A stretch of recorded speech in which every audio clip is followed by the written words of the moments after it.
नमस्कार. मी डॉक्टर महेश वादनकर. मित्र, आज आपण या व्हिडिओमध्ये पाहणार आहोत कादंबरीच्या स्वरूपांतर्गत कादंबरीचा घटक. यातील पहिला घटक जो आहे तो कथानक. या कथानकाविषयी आपण माहिती घेणार आहोत.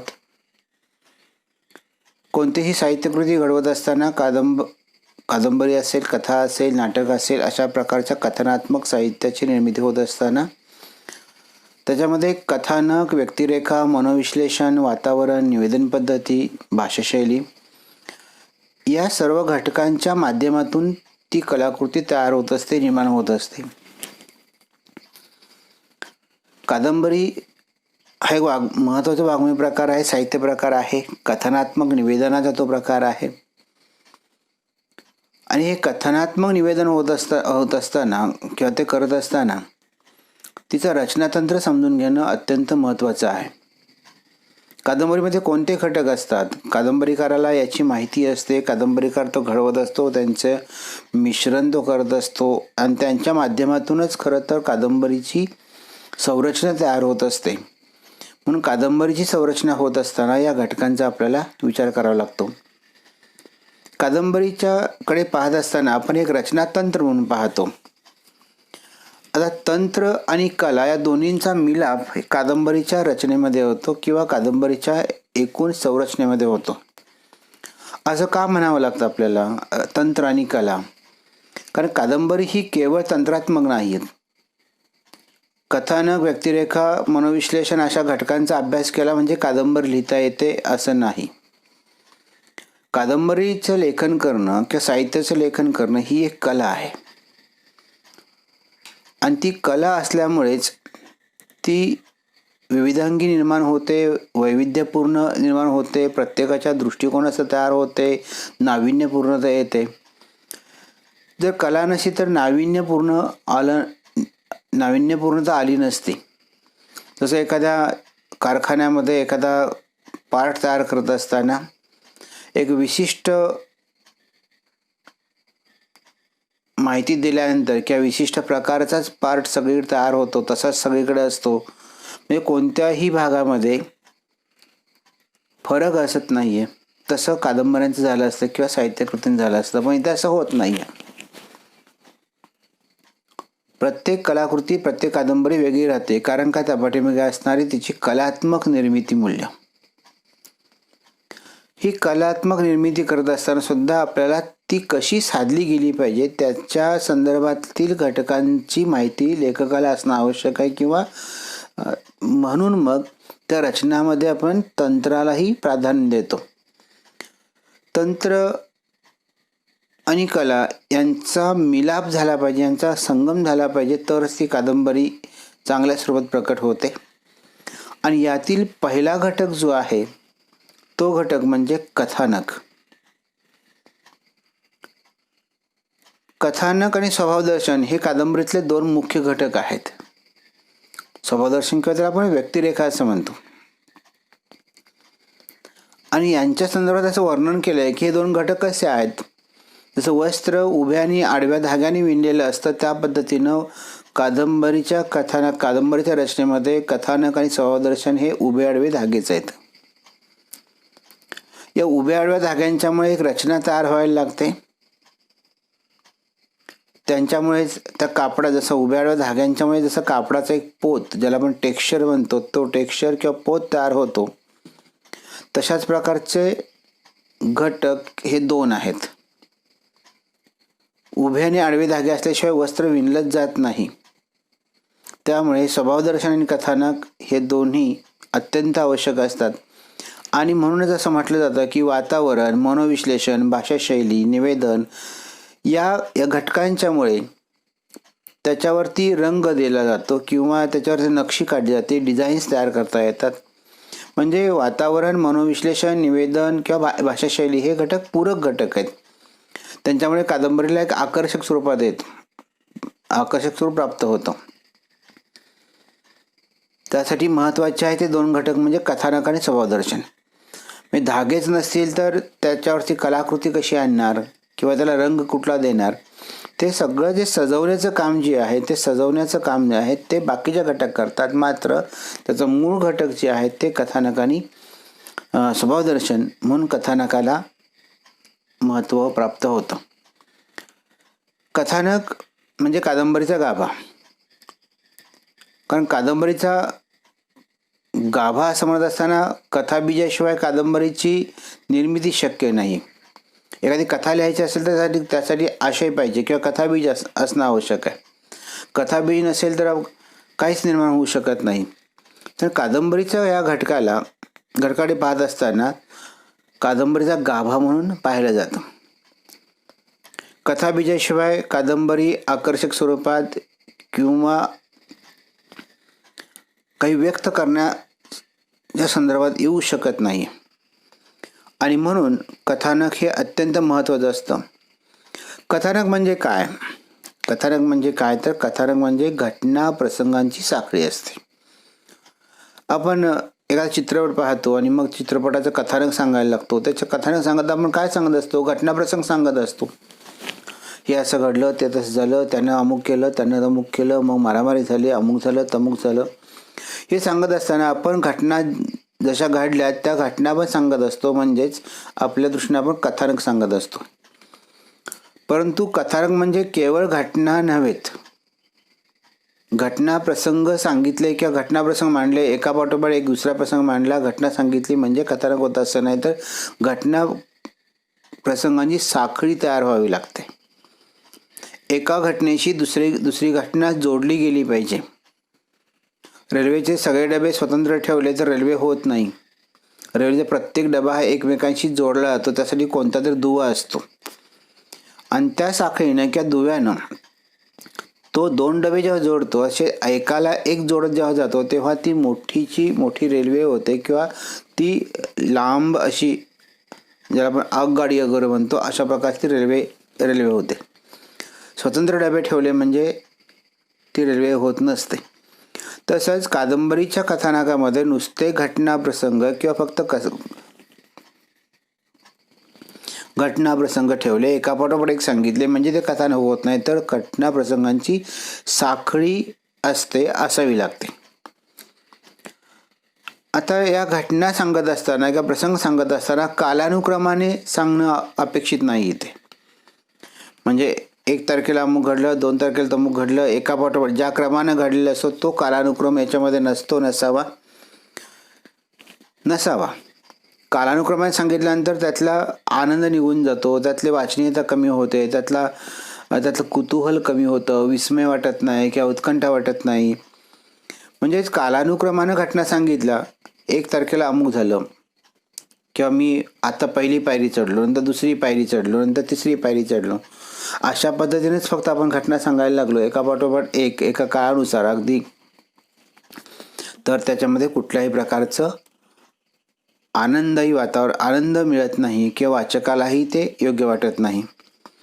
आणि त्यामुळे लेखकाला कादंबरीचं कथानक तयार करत असताना केवळ घटना प्रसंगांचं कथन न करता त्यामध्ये अत्यंत महत्त्वाची गोष्ट जी आहे ती म्हणजे त्या घटनांच्या मध्ये कार्यकारण भाव स्पष्ट करावा लागतो. मित्र, लक्षात घ्या की कार्यकारण भाव हा शब्द इथे महत्त्वाचा आहे.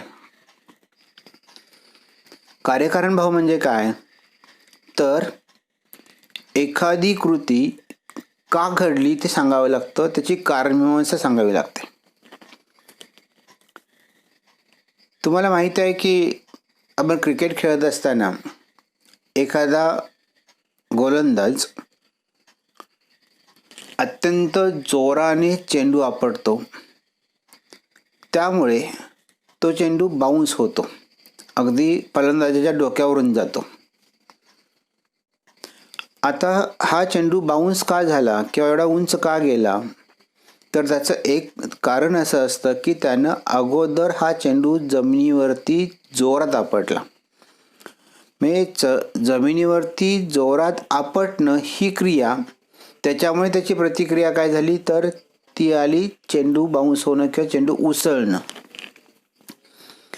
म्हणजे हा चेंडू का उसळला तर त्याचं कारण आपल्याला देता येतं. एखादा गोलंदाज डावीकडे चेंडू वळवतो, एखादा उजवीकडे वळवतो, लेग ब्रेक, ऑफ ब्रेक वगैरे आपण असं म्हणतो. असं जेव्हा म्हणतो तेव्हा तो उजवीकडे का वळवतो, तर त्या पाठीमागे तो काहीतरी करत असतो. आपल्या हातांची बोटांना जे वळण देतो किंवा चेंडू फिरवून टाकतो, त्या पाठीमागे तो एक क्रिया करत असतो. आणि तो तशी केल्यामुळेच काय होतं की तो चेंडू डावीकडे किंवा उजवीकडे वळत असतो. आपण एखाद्या वेळी पडतो, मग हे पडतो का, तर आपलं दुर्लक्ष झालेलं असतं, आपण पाहिलेलं असत नाही, आपल्याला ठेच लागलेली असते, पण आपण समोर न पाहता इकडे तिकडे पाहत असल्यामुळे आपण कशाला तरी जाऊन आपडतो किंवा पडतो. म्हणजे आपल्या पडण्याचं किंवा उभं राहण्याचं किंवा यश मिळवण्याचं कोणतं ना कोणतं कारण असतं. एखादा मुलगा UPSC मध्ये पहिला येतो, मग UPSC मध्ये पहिला येण्याचं किंवा परीक्षेमध्ये पास होण्याचं काय कारण आहे, काहीतरी कारण असतं. मग हे कारण नसताना कोणतीही कृती घडत नाही. आणि तशी जर ती घडली दाखवली असेल तर मग त्यामध्ये एक विसंगती जाणवत राहते की हे का घडली, ही कशी घडली, याचं काहीच कारण उलगडा होत नाही. वाचकाला या गोष्टींचा उलगडा झाला पाहिजे की वाचकाला वाटलं पाहिजे की बरोबर आहे, ही अशी घटना घडली. त्यामुळे ज्याला आपण ॲक्शन रिॲक्शन म्हणतो, म्हणजेच कार्यकारण भाव इथं असला पाहिजे. हा कार्यकारण भाव नसेल तर ते कथानक होणार नाही, होत नाही. त्याला आपण क्रिया प्रतिक्रिया असे म्हणतो. आता जर आपण एकापाठोपाठ एक फक्त घटना सांगायला लागलो तर त्यामध्ये हकीकत असते. जसं आपण बातमी लिहित असताना हकीकत सांगत असतो, असं घडलं, त्यामध्ये कुठेही कल्पनेचा हे नसतो किंवा पहिल्या घटनेचा संबंध दुसऱ्या घटनेशी लावत नसतो, फक्त जसं घडलेलं आहे ते सांगत असतो. कथानकामध्ये असं असत नाही. कथानकामध्ये आणि हकीकतीमध्ये खूप मोठा फरक आहे. एडमंड फॉस्टर यानं कथानक आणि हकीकत मधला फरक स्पष्ट करताना एक दिलेलं उदाहरण जे आहे ते लोकप्रिय आहे की तो असं म्हणतो की राजाच्या मृत्यूनंतर राणी वारली, असं एक त्यानं उदाहरण दिलेलं आहे. बघा, राजाच्या मृत्यूनंतर राणी वारली, या दोन घटना आहेत. राजा वारला, त्यानंतर राणी वारली. म्हणजे फक्त संगतवार हकीकत झाली की पहिल्यांदा राजा वारला, राजाचं निधन झालं, मृत्यू झाला, त्यानंतर राणी वारली. याच्यामध्ये कुठंही कार्यकारण संबंध नाही किंवा कार्यकारण भाव नाही. राणी का वारली याच्याबद्दल काहीच नाही आहे. त्यामुळे फक्त एका घटनेनंतर दुसरी घटना घडली, याला आपण संगतवार हकीकत असं म्हणतो. पण फॉस्टरने याच्यामध्ये या वाक्यामध्ये बदल करून सांगितला की कथानक म्हणजे काय, की राजाच्या मृत्यूनंतर दुःखाने राणी वारली. राजाच्या मृत्यूनंतर राणी वारली, याच्यामध्ये एक शब्द त्यानं आणखीन वाढवला, तो म्हणजे दुःखाने. आता दुःखाने हा शब्द आल्यामुळे काय होतं की त्या शब्दामुळे राणी वारली त्याचं कारण दिलेलं आहे, त्याचा कार्यकारण भाव सुचवलेला आहे. राणी उगीच वारली का, फक्त एका घटनेत दुसरी घटना घडली का, तर घडली नाही आहे. तर राजाच्या मृत्यूनंतर राणीच्या मृत्यूला कारण काय आहे, तर राजाचा मृत्यू हा तिच्या मृत्यूचं एक कारण आहे, परंतु नाही, नुसतं कारण नाही आहे, तर दुःख आहे. तिला अतीव दुःख झालं, त्याच्यामुळे असं वाटायला लागतं की आपल्या मनामध्ये कुतूहल निर्मिती होते, असं का होतं, असं का झालं असेल. आणि या संदर्भात विचार करताना आपल्याला असं दिसायला लागेल की दुःखाने या शब्दानंतर आपण जेव्हा विचार करतो किंवा आपल्या मनामध्ये, वाचकाच्या मनामध्ये अनेक अर्थ निर्माण होतात किंवा अर्थाच्या किंवा तर्काच्या अनेक शक्यता निर्माण होतात. म्हणजे दुःखाने या शब्दामुळे असं वाटतं की राणीचं राजावरती निस्सीम प्रेम होतं, आतुनात प्रेम होतं, त्याच्याशिवाय तिचं जगणंच अशक्य होतं, इतकं तिचं निस्सीम प्रेम होतं. त्याशिवाय ती मेली असती का, तर मेली नसती. दुसरा अर्थ असा येऊ शकतो की राजाचा अकाली मृत्यू झाला, तो धक्का तिला सहन झाला नाही, किंवा राजाचा अकाली मृत्यू हे एक त्याचं कारण आहे. आणि अजून एखादी शक्यता अशा प्रकारच्या व्यक्त करता येतील की जीवलगाचा मृत्यू जो आहे तो मृत्यू तसं सहन झाला नाही, धक्का तिला पेलवला नाही आणि अनपेक्षितपणे तिला कळल्यानंतर, म्हणजे तो काही राजा आजारी नसेल, अमुक नसेल किंवा असं काहीच नसेल, हे सगळं आकस्मिक घडलेलं आहे, अनपेक्षितपणे कळलं किंवा तिच्या मनाला चटका लागून जाणार आहे की ते ते ते दुःख ती पेलू शकत नाही आहे आणि त्याचमुळे ताबडतोब तिचा मृत्यू झाला. म्हणजे या ठिकाणी सगळ्यात महत्त्वाची गोष्ट कोणती आहे तर दुःखाने या शब्दामुळे आपल्या मनामध्ये कुतूहल जागृत होतं आणि मग आपण त्याच्या संभवनीयतेच्या कसोट्या शोधायला लागतो किंवा शोधतो, व काय संभाव्य आहे यातलं, असं का घडलं असेल, असं का घडलं असेल. तर याची संभवनीयता जी आहे ती संभवनीयता आपण शोधतो. म्हणजे आपलं उत्कंठावर्धनही होतं, उत्कंठा वाढत असते, त्याचा शोध घेण्याचा असतो. या शोधामध्ये किंवा कथानकामध्ये सतत एक प्रश्न पडायला पाहिजे वाचकाला, ते म्हणजे पुढे काय. तर ते कथानक अधिक चांगलं, अधिक वेगाने पुढे जातं, प्रवाहित होत असतं. पुढे काय, याच्या पुढे काय होणार आहे, अजून आता राणी मारली, याच्यानंतर पुढे काय होणार आहे, काय घडणार आहे, किंवा एखादी घटना घडली त्यानंतर काय होणार आहे, त्यातलं कुतूहल नसेल, उत्कंठावर्धन नसेल किंवा आश्चर्य वाटत नसेल किंवा पुढे काय असा प्रश्न जर पडत नसेल तर ते कथानक योग्य ठरत नाही किंवा मनाचा ठाव घेत नाही. म्हणून कथानक म्हणजे केवळ दोन घटना किंवा एकापुढे एक घटना न सांगता त्या घटना प्रसंगांची साखळी तयार होते. दोन स्वतंत्र घटना असतात पण त्या एकमेकांना जोडले जातात. म्हणजे आपल्या गळ्यामध्ये चेन असेल तर त्या चेनमधले प्रत्येकची साखळी जी आहे, एक एक कड जी आहे, ती कडी दुसऱ्या कडीला जोडलेली असते, म्हणून त्याला आपण साखळी म्हणतो. फक्त एकच कड जर एकत्र ठेवलं तर ओळीन ठेवलं म्हणजे साखळी होत नाही. आपण मानवी साखळी तयार करतो, आपण हाताला हात धरत असतो, त्यामुळे आपल्या बोटांनी एकमेकांच्या बोटांनी एकमेक पकडलेला असतो, तो दुवा असतो, तेव्हा ती साखळी तयार झालेली असते. म्हणजे दोन स्वतंत्र घटना असतात तरीसुद्धा त्या कोणत्या ना कोणत्या दुव्यानं जोडलेल्या असतात, म्हणून त्याला आपण कथानक असं म्हणतो. आणि कादंबरी हा प्रकार खूप मोठा आहे, कथेपेक्षा खूप मोठा आहे. असंख्य घटना त्यांच्यामध्ये असतात. तर असंख्य घटना अशा काही दुव्यांनी किंवा प्रसंगांच्या दुव्यांनी जोडलेल्या असतात. म्हणून कथानक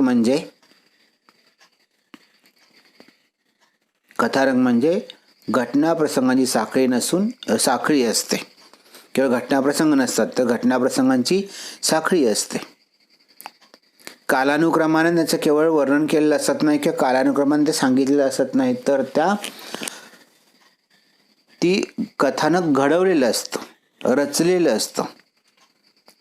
तिला एक संगतवर हकीकतीचं स्वरूप न आणता त्याला कलात्मक स्वरूप प्राप्त करून दिलेलं असतं. आणि म्हणूनच मग कुतूहल निर्मिती, उत्कंठावर्धन किंवा संभवनीयता या सगळ्या गोष्टी किंवा शक्यता ज्या आहेत त्या शक्यता वाचकाच्या मनामध्ये येत असतात, तो पाहत असतो. इतिहास आणि वाङ्मय किंवा साहित्य किंवा ज्याला पूर्वी आपण काव्य हा शब्द वापरत होतो, याच्यामध्ये एक फरक केलेला असतो. अरिस्टॉटलने हा फरक सांगितलेला आहे. तसंच कादंबरीच्या संदर्भामध्ये आपण हा विचार करतो तेव्हा असं दिसतं की इतिहास म्हणजे काय, तर इतिहासामध्ये भूतकाळामध्ये किंवा त्या झालेल्या घटनांची नोंद असते. केवळ इतिहासात झालेल्या घटनांची नोंद असते. इतिहास वस्तुनिष्ठ असतो, जसं घडलेलं असतं तसंच ते सांगितलेलं असतं. उदाहरणार्थ तुम्ही स्वामी कादंबरी वाचली असेल तर स्वामी कादंबरीच्या मध्ये दोन पात्र महत्त्वाचे आहेत, व्यक्तिरेखा महत्त्वाच्या आहेत. त्यातलं माधवराव आणि रमाबाई. तर माधवरावांशी त्यांचं झालेलं लग्न रमाबाईंचं, आणि रमाबाईंनी माधवरावांच्या निधनानंतर सती जाणं, या दोनच घटना इतिहासामध्ये नोंद आहेत. त्या जशा असतील तशाच त्या आलेल्या असणार आहेत, मांडलेल्या आहेत. पण बाकीच्या कादंबरीभर ज्या घटना त्यांच्या आयुष्यामध्ये घडतात त्याच्याबद्दल कुठेही इतिहासामध्ये नोंद नसते. इतिहासामध्ये फक्त झालेल्या घटनांची नोंद असते. साहित्यात त्या कशा घडाव्यात याला महत्त्व असतं, असं अरिस्टॉटल म्हणतो. साहित्यात तो लेखक कशा घडाव्यात तुम्ही आता सुद्धा टी व्हीवरील मालिका जर बघत असाल तर लक्षात येईल तुमच्या की ऐतिहासिक मालिका आहेत. या ऐतिहासिक मालिकांच्याकडे जर पाहिलं तर पहिल्यांदाच त्याच्यामध्ये एक पट्टी येते, त्याच्यात माहिती असते की या मालिकेमधील जी पात्र किंवा कथानक प्रसंग वगैरे हे ऐतिहासिक स्वरूपाचे नाहीत. कथा, कादंबऱ्या किंवा साहित्य प्रकार यांच्या अनुषंगानं त्यांची मांडणी केली आहेत. त्यामुळे कथानक रंजक होण्यासाठी किंवा मालिकेतलं जीवन रंजक होण्यासाठी त्याच्यामध्ये कल्पनेनं काही भर घातलेली आहे अशा प्रकारची माहिती दिली असते. म्हणजेच आपण ही कादंबरी किंवा ती मालिका पाहत असताना असं म्हणतो की हे कुठे इतिहासामध्ये होतं, हे कुठे घडलं, याच्या काही नोंदी नसतात. तर लेखकानं ते कथानक सुंदर करण्यासाठी, रचना करण्यासाठी ते घडवलेल्या घटना असतात त्या जोडल्या असतात.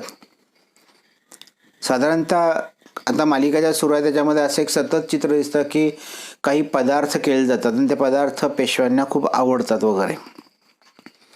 आता पेशव्यांना कोणते पदार्थ आवडत होते किंवा त्यांना कोणते करता येत होते याच्याबद्दल इतिहासामध्ये किती लिहिलं असेल किंवा लिहिलंय का, याच्याबद्दल काहीच नाही आहे. मग असं असताना हे सगळे पदार्थांचे किंवा अशा प्रकारचे प्रसंग येतात कुठून, तर ते असतात लेखकांनी निर्माण केलेले. मग इतिहासामध्ये फक्त झालेल्या गोष्टींची नोंद असते, साहित्यामध्ये त्या कशा घडाव्यात. आता काही प्रसंग इतिहासातले घेतले असतील तर ते लेखक लिहित असताना तो कशा घडाव्यात हे लेखकावर अवलंबून असतं, याला महत्त्व असतं. जर आहे तसं सांगितलं तर ते कलात्मक स्वरूपाचं होणार नाही आहे. फक्त इतिहास सांगितला, जशा घटना घडल्यात इसवी सन 1620, 1630, 1680 किंवा 1800 आणि याबद्दल या दिवशी यामुक घडलं, तर त्याच्यामध्ये कुठलीही रंजकता असणार नाही, कुठलेही कुतूहल असणार नाही किंवा उत्कंठा असणार नाही. तर म्हणून कादंबरीमध्ये लेखक त्या घटना कशा घडाव्यात याला महत्त्व असतो, तो घडवत असतो. संभाव्यतेला महत्त्व दिलेलं असतं. कथावस्तूमध्ये ही संभाव्यता असली पाहिजे, असावीच लागते. म्हणजे हे शक्य नाही आहे, नुसती शक्यता वाटणार नाही घडेलच, या असं असू शकतं असं वाचकाला वाटलं पाहिजे. त्याचबरोबर ज्या घटना आपण घडवणार आहोत किंवा घटना आपण मांडणार आहोत त्या घटनांच्यामध्ये एक तर्कसंगती दिसून आली पाहिजे. तर्काच्या पातळीवर सुद्धा वाटलं पाहिजे हे असं घडू शकतं, असं होऊ शकतं, असं असू शकतं. म्हणजे लॉटरीमध्ये एखाद्याला 10 कोटी मिळणं ही गोष्ट प्रत्यक्ष जीवनामध्ये शक्य आहे. म्हणून फक्त ती तशी न सांगता कादंबरीमध्ये किंवा कथानकामध्ये त्या गोष्टीमुळे, त्या घटनेमुळे जर नवीन वळण मिळत असेल तर ते अधिक चांगलं आहे.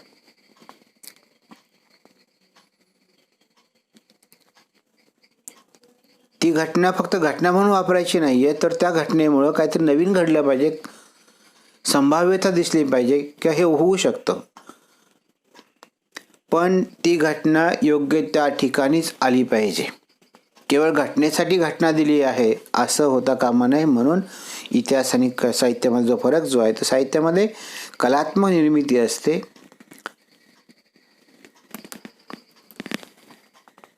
साहित्यामध्ये कथानक घडवलेलं असतं.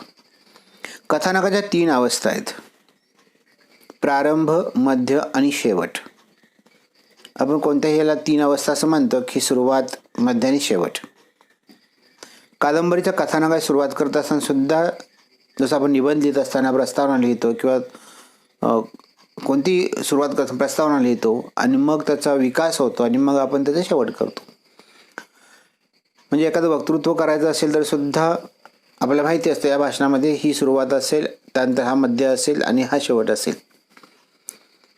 तसंच कादंबरीच्या कथानकामध्ये सुद्धा 3 भाग आहेत, प्रारंभ, मध्य आणि शेवट. लेखकाच्या दृष्टिकोनानुसार, लेखकाच्या आकलनानुसार किंवा त्यांना जे काही सांगायचं आहे त्याच्या अनुषंगानं तो त्या कादंबरी सुरुवात, मध्य किंवा विकास आणि शेवट करत असतो. याच्यामध्ये प्रारंभ खूप महत्त्वाचा आहे. प्रारंभ कसा महत्त्वाचा आहे तर प्रारंभ म्हणजे प्रस्तावना जेवढी चांगली असेल, सुरुवात जेवढी चांगली, तेवढं आपण पुढे उत्सुकतेनं ऐकत राहतो, वाचत राहतो. त्यामुळे पुढे जे घडामोडी घडणार आहेत कादंबरीवर त्याची भूमिका तयार करणं, यासाठी प्रारंभ खूप चांगला असावा लागतो. प्रारंभ चांगला केला तरच मग पुढे आपल्याला त्याचा विकास चांगला होईल असं वाटायला लागतं. जसं आपण दुकानात जातो आणि एखादं पुस्तक घेतो. पुस्तक घेत असताना आपण संपूर्ण 2 मिनिटामध्ये सगळं पुस्तक वाचत नाही आणि मग ठरवत नाही की हे घ्यावं चांगलं वाईट. आपण त्या पुस्तकाच्या पहिल्या 2 पानामध्ये किंवा पहिल्या 2 पानांच्या मध्ये आपण असं वाचत असतो काही ना काहीतरी थोडंफार, आणि मग वाटतं की हे पुस्तक खूप छान आहे, चांगलं आहे. मध्येच आपण थोडेसे नजर फिरवतो आणि शेवटही पाहतो. साधारणतः आपला अंदाज येतो की या पुस्तकात काहीतरी वेगळं आहे आणि आपण हे खरेदी करावं. म्हणजे मग प्रारंभ आपण पाहतो आणि प्रारंभच आपल्याला आवडला तर आपण मग पुढे वाचायला सुरुवात करतो किंवा ते आपल्याला छान वाटतं की वाचावं असं वाटतं किंवा आपल्याला काहीतरी पाहावं असं वाटतं. म्हणून कादंबरीच्या कथानकाचा प्रारंभ हा पुढील घडामोडींची भूमिका तयार करणारा असावा. प्रारंभानंतरचा विकास हा तर्कसंगत असला पाहिजे. प्रारंभ चांगला केला तर सुद्धा पुढचा जो घटनाक्रम जो आहे किंवा ती घटनांची संगती लावायची आहे तो सुद्धा अगदी योग्य वाटला पाहिजे, तो विसंगत होता कामा नये. त्यामुळे साधारणतः एक असं म्हणता येतं की स्वाभाविक प्रारंभ असला पाहिजे, स्वाभाविक मध्य असला पाहिजे, स्वाभाविक शेवट असला पाहिजे. मी योग्य हे घडू शकतं, असं असू शकतं, हे अशक्यप्राय कोटीतलं नाही असं होता कामा नाही. तर स्वाभाविक प्रारंभ, स्वाभाविक मध्य आणि स्वाभाविक शेवट याच्यामध्ये तुम्हाला चित्र दिसतं की जसं झाडाची वाढ जी होते ती मुळापासून अगदी वरतीपर्यंत येते. त्याच क्रमाने मध्ये आधी मुळं, नंतर खोड, नंतर पानं, फुलं वगैरे या पद्धतीनं, त्याच पद्धतीनं हा त्या एका विशिष्ट पद्धतीनं हे स्वाभाविक वाटतं. आधी पानं येत नाहीत, आधी मुळंच, नंतर खोड, नंतर त्याच्यानंतर ती पानं, फुलं वगैरे यायला लागतील, ती फळं यायला लागतील आणि अशा प्रकारे चित्र दिसेल. तर कादंबरीचे प्रारंभ, मध्य आणि शेवट जो आहे तो याच क्रमानं आला पाहिजे. म्हणून झाडाच्या वाढीसारखंच ते कादंबरीच्या कथानकाची सुद्धा वाढ व्हायला पाहिजे किंवा विकास व्हायला हवा. प्रारंभ कसा असायला हवा? प्रारंभ चांगला तर वाचकाला ते आवडेल, वाचकाच्या मनाची ते पकड घेईल. प्रारंभ कसा हवा? तर प्रारंभ हा वेगळ्या पद्धतीने करता येतो. कोणी सृष्टी वर्णन करेल, कोणी काव्यमय वर्णन करेल. एखाद्या कादंबरी सुरुवात अगदी निसर्ग वर्णन होते, छानपैकी होते, असे होऊ शकतं. जसं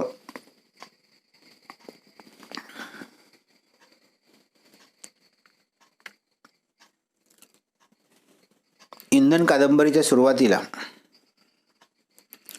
जेव्हा लेखक किंवा तो नायक आपल्या मूळ गावाकडे येत असतो, मुंबईवरून येत असतो आणि आल्यानंतर त्याच्या नजरेला जे गाव दिसतं त्याने 15 वर्षापूर्वी पाहिलेलं गाव आणि आत्ताचं गाव, आत्ताचं खेडं याच्यामधला फरक जो आहे 15 वर्षांमधला तो पहिल्या 2 परिच्छेदामध्येच आपल्याला वाचकाच्या लक्षात येतो की इथे काय होतं.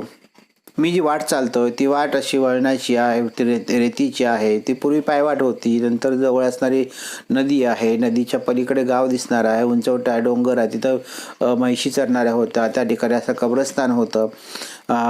त्यानंतर जी कौलारू घरं जी पूर्वी होती त्या कौलारू घरांचं स्वरूप आता बदलायला लागलेलं आहे. गावाच्या बाहेरून हमरस्ता गेल्यामुळे गावाकडे आता दुर्लक्ष झालेलं आहे. म्हणजे पूर्वीचं गाव आणि आताचं गाव याचं सुंदर वर्णन केलं आहे. सुंदर म्हणणे यासाठी सुंदर की कादंबरीमध्ये जे पुढे घडणार आहे त्या कथानकाच्या अनुषंगानं या कादंबरीची सुरुवात होते. मित्र, ते एकदा वाचलं की लक्षात येईल तुम्हाला.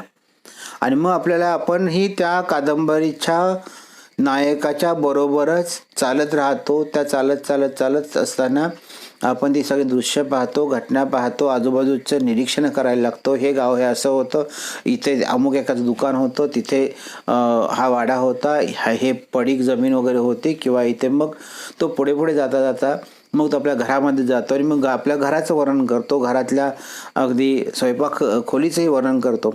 तर पूर्वी काय होतं आणि आता काय होतं आणि त्याच्यामुळे गाव आजचा आणि 15 वर्षापूर्वीचा अशा प्रकारचं वर्णन त्यांनी केलं. या वर्णनाचा इतका चांगला फायदा झालेला आहे की पुढे इंधन कादंबरीमध्ये जे कथानक घडतं आहे ते 15 वर्षापूर्वी झालेल्या घटनाशी जोडलं जातं. 2 समूहामधला मतभेद, 2 समूहामधलं भांडण, 2 समूहामधला ज्या काही घडामोडी घडतात त्या घडामोडींचं कारण हे आजचं नसून 15 वर्षापूर्वीचं आहे आणि त्यामुळे आपण त्या वातावरणाशी, त्या घटनांशी, त्या गावांशी, त्या परिसराशी जोडले जातो, वाचक त्यामध्ये गुंतून पडतो असंही वर्णन केलं आहे. काही काव्यमय वर्णनं कल्पनेनं करता येतात. काही वेळा पात्रांची ओळख करून देता येते. जी कादंबरीमध्ये पात्र आहेत, जसं नाटकामध्ये काही वेळा सूत्रधार अगोदर पात्रांची ओळख करून देतो आणि त्यानंतर मग एक एक पात्र म्हणजे पात्र येतं आणि पुढे नाटक सगळं सुरू होतं. तर अगोदर पात्रांची ओळख करून देता येते. एखादा विचार जो आहे तो विचार एखादा मांडता येतो सुरुवातीलाच आणि त्याच्या अनुषंगानं मग पुढे कथानक घडायला लागतं. क्रौंचवतसारख्या कादंबरीमध्ये रामायणामधला एक श्लोक पहिल्यांदा येतो आणि मग क्रौंच व पक्ष्यांची जी जोडी, त्याची झालेली, त्यातल्या एकाची झालेली शिकार किंवा त्याचा मृत्यू आणि त्याच्यामुळे होणारा जो एक कोलाहल असतो किंवा एक आक्रोश होतो, तो आक्रोश पुढे कादंबरीच्या अनुषंगानं मांडला जातो. एखादी भावना आहे किंवा एखादा निष्कर्ष आधीच दिलेला असतो, त्या निष्कर्षाच्या अनुषंगानं कथानकाचे प्रारंभ करता येतो. मगाशी म्हटलं सुभाषिताचा वापर करता येतो. चटकदार संवादाने सुरुवात करता येते. एखादी गूढ घटना प्रारंभीच सांगायची आणि मग इतर कथानक सांगायचं. त्यामुळे त्या गूढाकडून त्या गूढ कसं वाढत जातं किंवा त्याचा पुढचा भाग आपल्याला अधिक चांगला करता येतो. एखादी आयुष्यातली नाट्यपूर्ण घटना इथे मांडता येते प्रारंभी. तर प्रारंभ कसा आहे याच्यावरती अवलंबून पुढचं कथानक आहे किंवा पुढचा भाग आहे.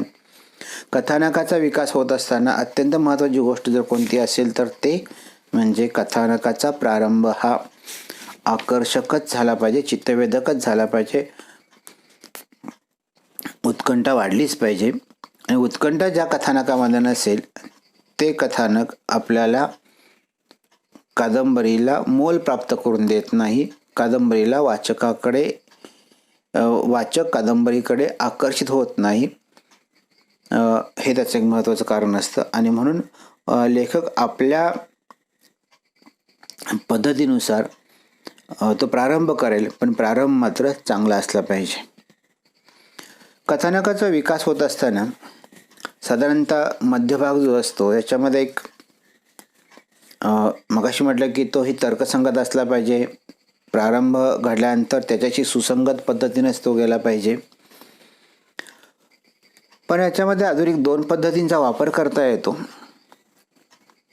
एक असते अनुलोम पद्धती आणि दुसरी असते विलोम पद्धती. हा विकास होत असताना, कथानक विकास होत असताना, पुढे कथानक जात असताना 2 पद्धतींचा वापर होतो. अनुलोम पद्धती. अनुलोम म्हणजे कालानुक्रम पद्धती. जशा घटना घडलेल्या आहेत त्या पद्धतीने त्या मांडल्या जातात. आणि विलोम पद्धती म्हणजे घटनांचा कालानुक्रम साधलेला नसतो. कालानुक्रम पद्धती म्हणजे एखाद्या कादंबरीची सुरुवात होत असताना आपण जन्मापासून सुरू करू शकतो आणि त्याच क्रमाने जशा घटना घडत जातील त्याप्रमाणे मांडतो. तो विकास होत असतो या कथानकाचा. आणि विलोम पद्धतीमध्ये आपल्या आयुष्यामधील एखादी महत्त्वाची घटना अगोदर सांगतो, जी कदाचित उत्तर आयुष्यामध्ये असते. म्हणजे वयाच्या 60-70ला घडलेली घटना एखादी असते, ती घटना पहिल्यांदा सांगतो आणि नंतर मग बालपणाकडून आपल्याला वळायला लागतो किंवा आधीमध्ये घटना आपण जोडतो. त्याच्यामध्ये विलोम पद्धतीमध्ये घटनांचा कालानुक्रम साधलेला नसतो. अनुलोम पद्धतीमध्ये कालानुक्रम असतो. या अनुलोम पद्धतीमध्ये घटना आता म्हटलं अशा पद्धतीने की ज्या क्रमाने घडतात त्याच क्रमाने येतात. इथे महत्त्वाच्या घटनेपासून सुरुवात होते आणि ओघाने मग जुन्या घटनांचा स्थान मिळतं की कथानकामध्ये मांडल्या जातात. अनुलोम पद्धतीचा विकास जो आहे तो संथ प्रवाहासारखा असतो, कारण का एका क्रमाने जात असल्यामुळं एकच गती असते. इथे विशेषतः कुतूहल निर्मिती वगैरे होत नाही जास्त. एकाच वेळी समजा एकाच काळात जर घडणाऱ्या घटना असतील, एकाच वेळी अनेकांच्या आयुष्यामध्ये घडणाऱ्या घटना असतील, त्या आलटून पालटून सांगितल्या जातात. म्हणजे समजा अर्जुन आत्ता सांगितलं की त्या पाठोपाठ त्याच काळातली घटना कृष्णाच्या संदर्भात येते, त्याच काळातली कोणती संदर्भात येते आणि मग पुढच्या घटना मग त्याच पद्धतीने मांडल्या जातात. परंतु ही जी मांडणी जी होते ती साधारणतः संथ गतीने होते. अनुलोम पद्धतीमध्ये पात्रांच्या जीवनाचा कालानुक्रमाने वृत्तांत देणे हे उद्दिष्ट असतं. पात्रांची जडणघडण कशी होत गेली बालपणापासून, मी मगाशी म्हटलं ना, झाडाच्या मुळापासून आपण विकास होत गेला त्यावेळेला अगोदर तसाच तो सांगायचा. म्हणजे झाडाच्या पानांच्या बद्दल किंवा फुलांच्या बद्दल किंवा फळांच्या बद्दल आधी सांगायचं नाही, तो सांगायचा आहे तो कुठेतरी विलोम पद्धतीमध्ये. विलोम पद्धतीमध्ये एखादी घटना अगोदर सांगतो मग आपल्याला हुरहुर वाटते, उत्कंठा वाढायला लागते आणि मग आपण शोधत जातो की याच्या आयुष्यामध्ये ही घटना महत्त्वाची आहे, तर या अनुषंगानं मग पुढे काय घडलं. मग त्या जुन्या नव्या म्हणजे मागे पुढे घटना करत एक नवी कलात्मक मांडणी किंवा कलात्मक पद्धतीने सांधेजोड करत लेखक सांगत असतो कथानक, त्यामुळे कुतूहल निर्मिती वाढते. अनुलोम पद्धतीपेक्षाही याच्यामध्ये नाट्यपूर्णता अधिक येते आणि कथानकाला गतीसुद्धा याच्यामध्ये अधिक मिळते. दोन्ही पद्धती योग्य आहे, दोन्ही पद्धती चांगल्या असतात. मग लेखकाला कथानकाचा विकास करत असताना तो प्रारंभाच्या अनुषंगानं कसा मांडायचा आहे हे ते ठरवत असताना या दोन पद्धतींचा वापर करावा लागतो. तसंच कादंबरीचा जो शेवट जो आहे कादंबरीच्या कथानकाचा जो शेवट जो आहे तो हे अत्यंत महत्त्वाचा असतो. म्हणजे बाकी सगळं आपण छान केलं आणि शेवट मात्र आपण कसा तरी गुंडाळला किंवा काहीतरी सांगितलं किंवा तर्कसंगत जर झाला नाही किंवा योग्य झालं नाही तर कादंबरीचं अपयश येतं, कादंबरीला अपयश प्राप्त होतं. त्या कथानकाच्या विकासालाच साजेसा असाच तो शेवटसुद्धा असावा. कथानक आनंदी असेल तर साधारणतः शेवट हे आनंदी असतो. पूर्वी आपल्याकडे असं पद्धत वगैरे होती, विशेषतः नाटकांच्या मध्ये आपण शोकात्मक शेवट दाखवत नव्हतो. अलीकडच्या नंतरच्या काळामध्ये आपण तोही दाखवायला लागलो.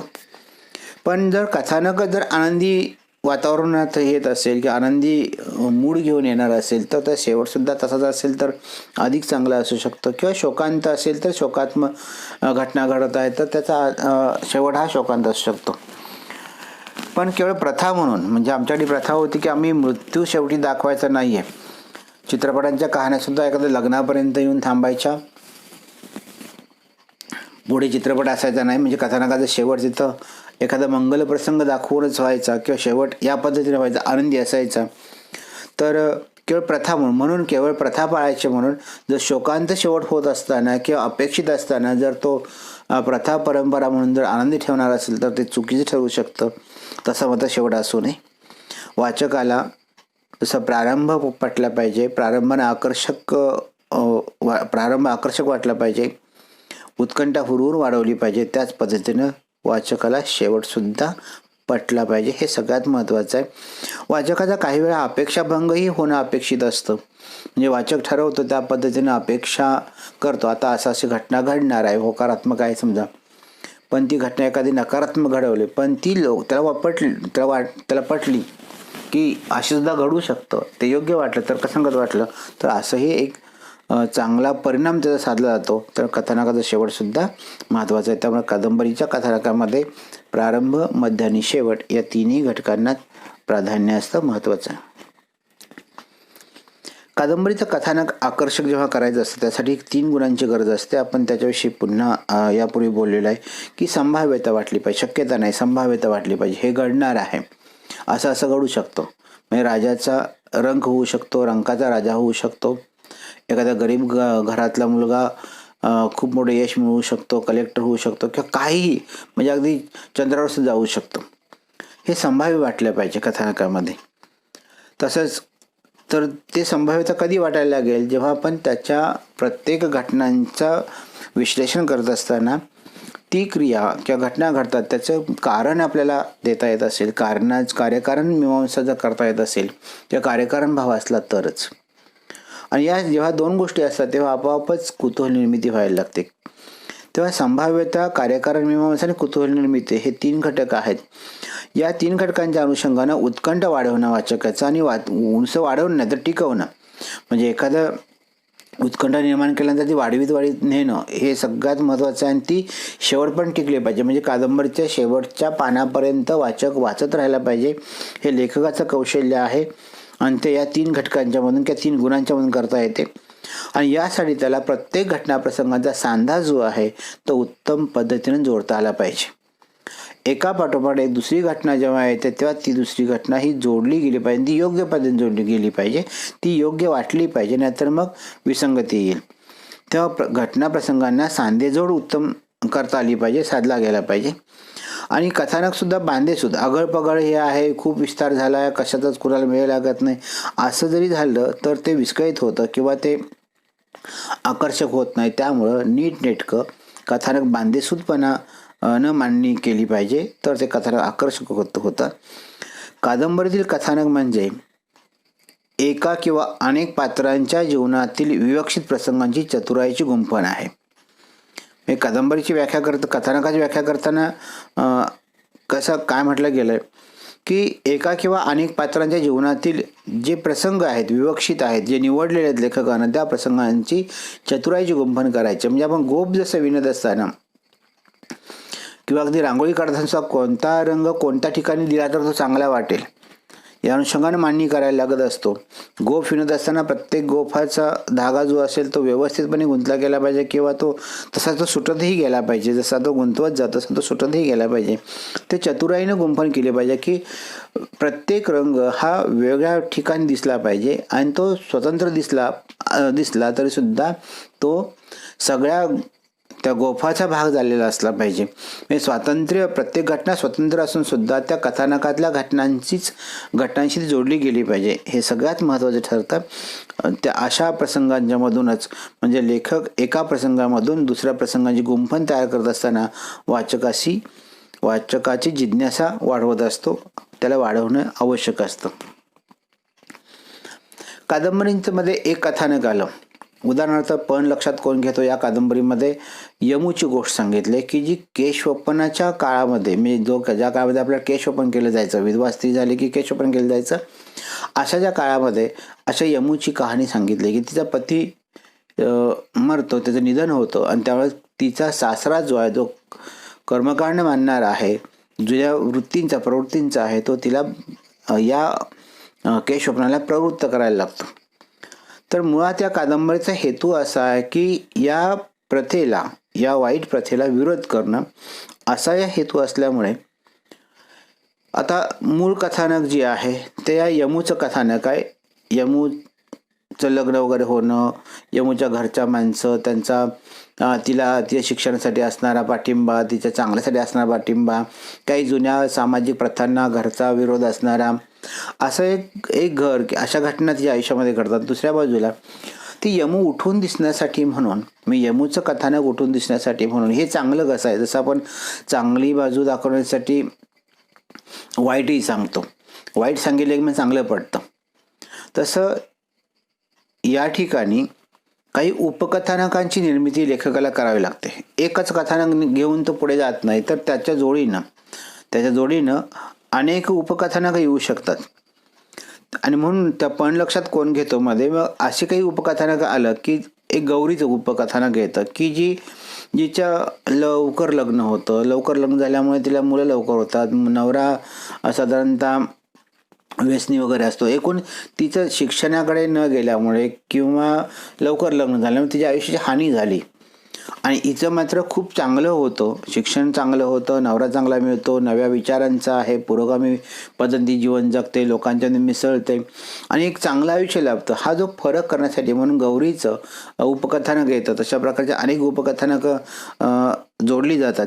तर एकापेक्षा अधिक कथानकांची गुंफण लेखकाला करावी लागते आणि म्हणून खरं तर प्रत्येक उपकथानक हे स्वतंत्र असतं. मात्र उपकथानक म्हणजे मुख्य कथानकाला जोडण्यासाठी येतात, मुख्य कथानकाचा विस्तार करण्यासाठी येतात, मदतीसाठी वापरले जातात.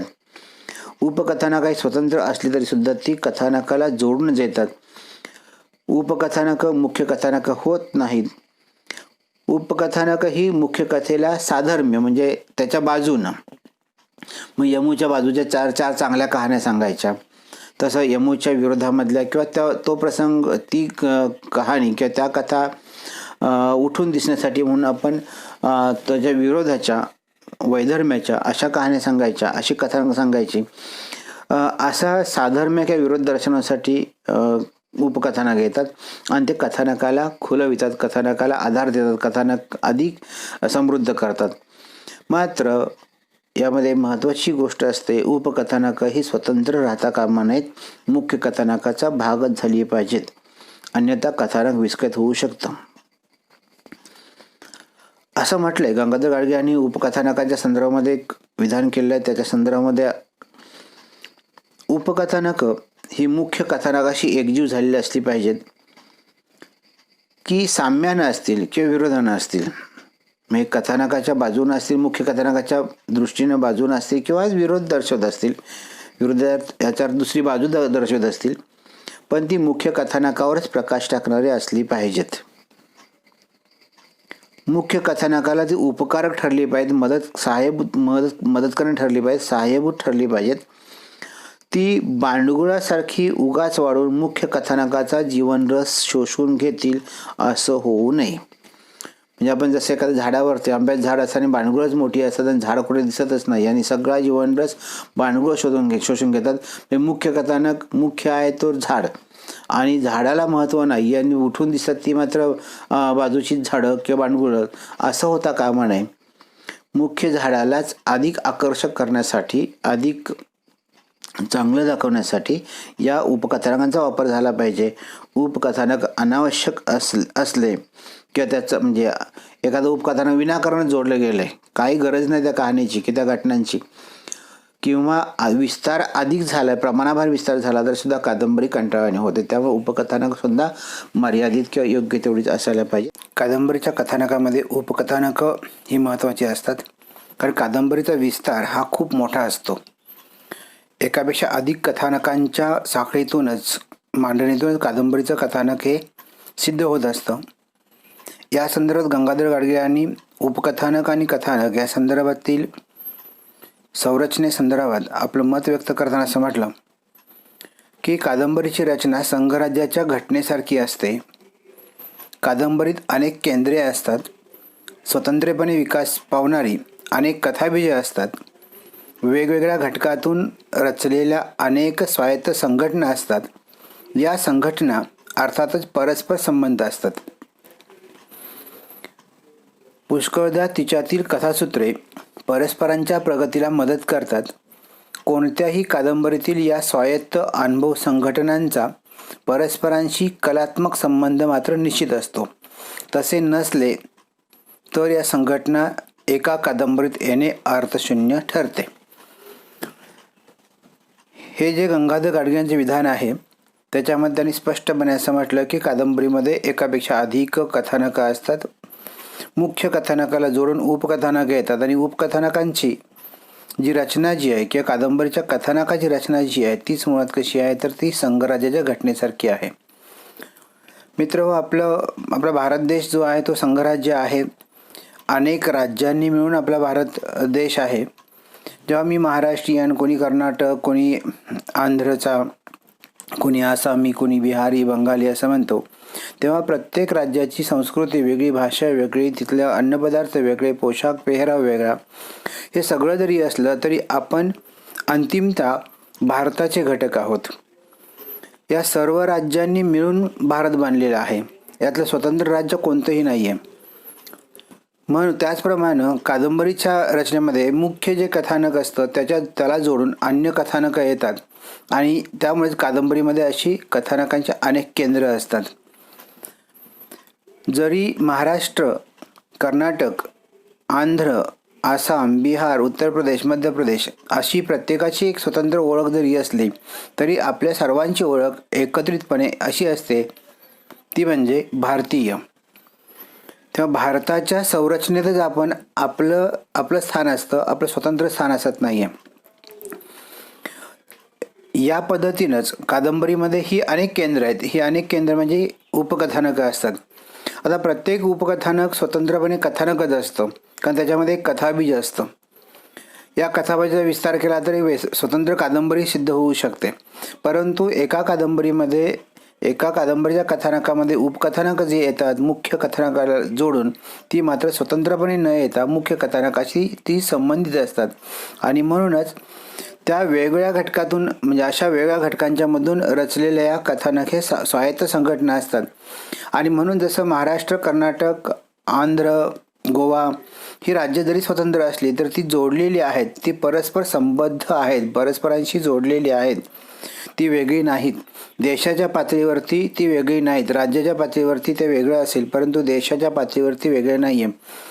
प्रत्येकाचं स्वतंत्र रूप आहे, तसं प्रत्येक उपकथानकाचं स्वतंत्र एक रूप आहे. मात्र ही कथासूत्र जी आहेत किंवा उपकथानकं जी आहेत ती एकमेकांच्या मदतीसाठी असतात, एकमेकांना पूरक ठरतात, ते प्रगतीला मदत करतात. जसं महाराष्ट्र कर्नाटकाला मदत करत असेल, कर्नाटक आंध्रला असेल, आंध्र गोव्याला असेल, असं एकमेकांचे मिळून संपूर्ण भारताची एक संरचना तयार होते, एक विशाल स्वरूप प्राप्त होतं. त्याच पद्धतीनं म्हणजे यातला प्रत्येक घटक एकमेकांशी पूरक असतो, एकमेकांच्या परस्पर प्रगतीला मदत करतात.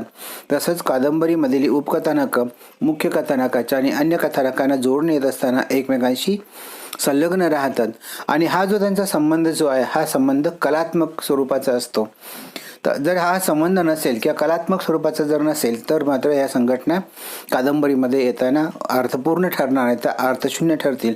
कारण जर भारत आपण एक म्हणतो आणि आम्ही राज्य म्हणून जर वेगळी भूमिका घेत असेल तर ते योग्य असत नाही. तसंच या ठिकाणी कादंबरीतलं उपकथानक आणि कादंबरीतले अनेक उपकथानक आणि मुख्य कथानक किंवा मुख्य कथानक आणि अनेक उपकथानक यांच्यामध्ये एक सहसंबंध असतो. म्हणूनच एक कलात्मकता त्याला प्राप्त होते. तर अशा प्रकारचा एक सहसंबंध कथानक आणि उपकथानकामधला गंगाधर गाडगीने स्पष्ट केला आहे. मित्रांनो, मी या ठिकाणी एक चित्र दाखवलं आहे. या चित्रामध्ये संत्र्याचं चित्र आहे आणि संत्र्याच्या चित्राचं अंतरंग आणि बहिरंग जे आहेत ते दाखवण्याचा इथं प्रयत्न आहे. याच्यावरून सुद्धा आपल्याला उपकथानक आणि कथानकांची कल्पना येते. संत्र जे आहे ते एका वेष्टनामध्ये आवरणाखाली या सगळ्या फोडी असतात. प्रत्येक फोड वेगवेगळी असते. संत्र्याचं आपण साल काढून बघितले की प्रत्येक फोड त्याची आहे ती वेगवेगळी असते, परंतु जरी ते वेगवेगळे असले तर एकमेकांना चिकटलेले असतात. या सगळ्या एकत्र येऊनच संत्र तयार होतं. स्वतंत्रपणे एक फोड येऊन कोणी संत्र होत नाहीये. आणि म्हणून जसं या प्रत्येक 8-10 काही ज्या फोडी असतील आतमध्ये त्या एकमेकांना चिकटलेल्या असतात, एकमेक सहसंबंध असतात, त्यांचे एक गुंता तयार झालेला असतो. आपण बघितलं तर ते एकमेकांनी वेढलेले असतात, छोट्या छोट्या धाग्यांनी वगैरे किंवा अशा सालीखाली असणारे जे तंतू असतात तंतूंनी जोडलेले असतात, तेव्हा ते बाहेर पडत नाहीत. आणि सालीचं आवरण आहे, जसं भारत मगाशी म्हटलं, भारत हा पूर्ण विशाल, तर संत्र्याची वरची साल ही पूर्ण आणि त्याच्या अंतर्गत असणारे हे सगळे घटक आहेत. प्रत्येक घटक संत्र्याची प्रत्येक फोड ही वेगवेगळी असेल, परंतु वेगळ्या आकाराची असेल, कमी जास्त रुंदीची असेल किंवा जाडीची असेल, परंतु ती संत्र्याचा भाग असते. संत्र्याच्या स्वरूपातच ती सिद्ध होते. तर स्वतंत्र अस्तित्व त्या फोडीला असत नाही. इथे संपूर्ण संत्र्या संदर्भातच त्या फोडींचा आपला विचार करावा लागतो. तसं उपकथानकांचा विचार करत असताना पूर्ण कथानकाच्या संदर्भातच ती असतात. त्यांचं अस्तित्व याच अर्थानं येतं, सहसंबंधाच्या अर्थानं येतं. आणि म्हणून उपकथानक आणि कथानक ही एकमेकांशी परस्पर संबंध असल्यामुळेच कादंबरीचा विस्तार होतो, कादंबरीचे कथानक विकास पावतात, कादंबरीतल्या अर्थघनता वाढते, किंबहुना अनेक घटनाप्रसंगांची मांडणी करता येते. साम्य किंवा विरोधानं आपल्याला कादंबरीतलं कथानक दाखवता येतं. आणि या सगळ्यासाठी सर्वाधिक मदत करणारी जे घटक आहेत त्यामध्ये आहेत ती उपकथानक आहेत. आणि त्यामुळे उपकथानक आणि कथानकाचा संबंध हा एखाद्या संघराज्याच्या घटनेसारखा असतो असं जे म्हणतात ते अगदी सत्य आहे. कादंबरीच्या रचनेमध्ये एक महत्त्वाची गोष्ट असते की कादंबरी रचना कथानकाची रचना करत असताना अपेक्षा निर्मिती केली असते. किंवा वाचकाला वाटतं हे चाललंय ते अगदी योग्य चाललंय, त्यामुळे अपेक्षेप्रमाणे घडलं पाहिजे. अगदीच सुरुवातीला अनपेक्षित घडलेलं तरी तो वाचणार नाही. पण अपेक्षा निर्माण होत असते किंवा हे हे बरोबर आहे, पण त्याचबरोबर महत्त्वाची गोष्ट लेखकाला करावी लागते ती म्हणजे कथानकास कलाटणी द्यावी लागते. जसं गाडी एकाच गतीने चालायला लागली तर आपलं काहीच वाटत नाही, त्यात नाविन्य ना उत्कंठा ना हुरहुर ना विस्मय. पण मध्ये एखादा ब्रेक लावल्याबरोबर आपण जेव्हा हलतो किंवा आपण जेव्हा पडतो तेव्हा आपल्याला वाटतं का ते वेगळं घडलंय. ब्रेक लागणं आणि त्यानंतरच्या घटना घडणं या सुद्धा अपेक्षितच असतात, परंतु त्याच्यामुळे गतीवर परिणाम होतो. जी एका विशिष्ट गतीने चाललेली असते गाडी ती थांबते. तसंच या ठिकाणी कादंबरीचं जे कथानक एका विशिष्ट गतीने चाललेलं असतं, वाचकाच्या अपेक्षेप्रमाणे चाललं असतं, त्याला कुठेतरी थोडंसं थांबवणं किंवा वेगळी कलाटणी देणं हे आवश्यक आहे, एक नाविन्य आणायचं. आणि त्यामुळे उत्कंठा, हुरहुर आणि विस्मय या 3 गोष्टीवर कथानकाचं आकर्षण अवलंबून असतं. आणि त्यामुळे वाचकाच्या मनामध्ये पहिल्यापासून जी उत्कंठा तयार झाली असते, अपेक्षा निर्माण झाली असते, त्याला अनपेक्षितपणे कलाटणी देणं म्हणजे वाचकाचा अपेक्षाभंग करणं हे अपेक्षित आहे. या कलाटणीमुळे म्हणजे एखादी घटना अशी घडते की त्याच्यामुळे आपल्याला वाटतं की अरे हे असं घडणार नव्हतं, असं सरळ एका विशिष्ट गतीनं एका विशिष्ट पद्धतीने जाणार होतं. पण ते तसं न जाता थोडं बदलून जाते, थोडंसं वळण मिळतं आणि हे वळणसुद्धा वाचकाला अपेक्षाभंग जरी होत असेल तर तो वाचनीय किंवा तो आनंद होऊन जातो.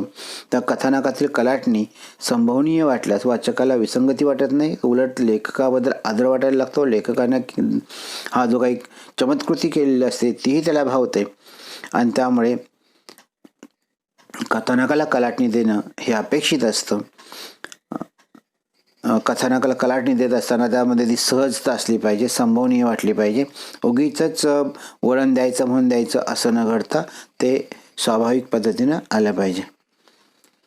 लेखक कथानक जेव्हा घडवतो तेव्हा त्याच्या आयुष्यामध्ये त्याने पाहिलेले अनुभवलेले अशा अनेक घटना प्रसंग असतात. सगळे घेतो का तर घेत नाही. जीवनात अनेक घटना घडत असतात. कादंबरीमध्ये मात्र तो निवडक घटना घेतो. त्या घटनांची जाणीवपूर्वक निवड करतो. ही घटनाच या ठिकाणी योग्य आहे. 100 घटना असतील त्यातल्या जरा 2च योग्य वाटतं तर 2च निवडेल.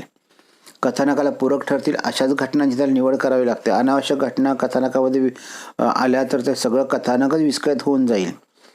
त्यामुळे सर्व घटनांची निवड करणं ही अत्यंत कसोटीचं काम असं कौशल्याचं काम असतं. ते लेखक तो करतो आणि त्याचबरोबर त्या सर्व घटनांना जोडणं हेही महत्त्वाचं आहे. यावरती लेखकाचं लक्ष केंद्रित करावं लागतं. लेखकाला या गोष्टी जर जमल्या तर ती कादंबरी अतिशय चांगली ठरते, अन्यथा ती कंटाळवाणी ठरू शकते. त्यामुळे लेखकाने केली घटनांची प्रसंग निवड ही अत्यंत महत्त्वाची असते.